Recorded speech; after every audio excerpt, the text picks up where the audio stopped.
সংগ্ৰামী তিনিবাৰকৈ বিধায়ক ৰাজ্যৰ ৰাজনীতিত আজি সুখৰ চাহ পৰিছে কি ক'ব বিচাৰিব কৰেন্দ্ৰ কুমাৰ বসুমতাৰী কৰেণ্ডা স্বৰ্গবাসী হোৱাটো বড়ো জাতিৰ কেতিয়াও পূৰা কৰিব নোৱাৰা এটা ক্ষতি হয়।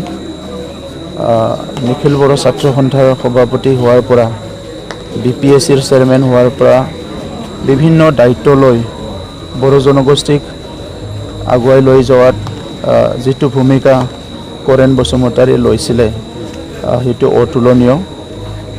বডোফা উপেন্দ্ৰনাথ ব্ৰহ্ম, কৰেণ বসুমতাৰী তেনেকুৱা আমাৰ কিছুমান নেতা আছে যিসকলে বড়ো জনগোষ্ঠীক নিজৰ পৰিচয় অস্তিত্ব লৈ জীয়াই ৰখাৰ কাৰণে যিটো সংগ্ৰাম কৰিছিলে ইয়াত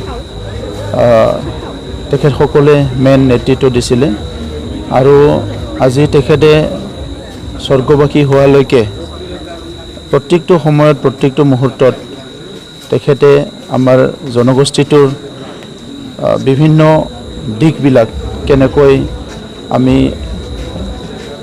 জীয়াই ৰাখিব লাগে, বিভিন্ন কামবিলাক কেনেকৈ কৰিব লাগে সেইটো সদায় আমাক এটা পথ প্ৰদৰ্শন কৰি আহিছিলে। আৰু তেখেতে এজন নেতা আছিল, এনেকুৱা এজন নেতা আছিল খুব এটা চাউণ্ড ইণ্টেলেকচুৱেল আছিলে তেখেতে আৰু বহুত দূৰদৰ্শী আছিলে। সকলো কথা ভালকৈ চিন্তা চৰ্চা কৰিব পৰা আৰু সিদ্ধান্ত দিব পৰা এজন নেতা আছিলে।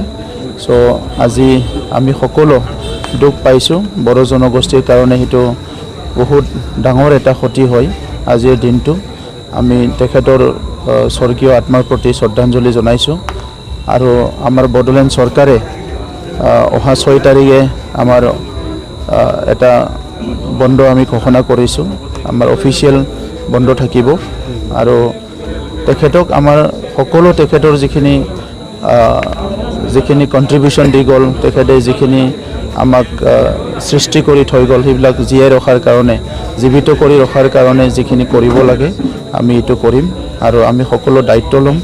অনাগত দিনত তেখেতৰ যিবিলাক নীতি আদৰ্শ, তেখেতৰ বাণীবিলাক যাতে নৱপ্ৰজন্মক অনুপ্ৰাণিত কৰিব পাৰে তেনেকুৱা কামবিলাক আমি তেখেতৰ নামত কৰা আৰম্ভ কৰিম।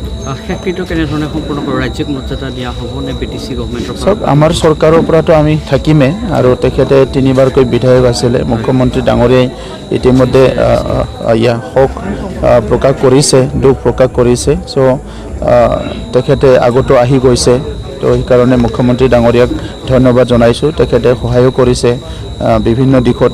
তো তেখেতৰ যিখিনি সন্মান নিখিল বড়ো ছাত্ৰ সন্থা, বড়ো জনগোষ্ঠী আৰু BTR চৰকাৰৰ পৰা সম্পূৰ্ণভাৱে তেখেতক আমি সন্মান জনাম।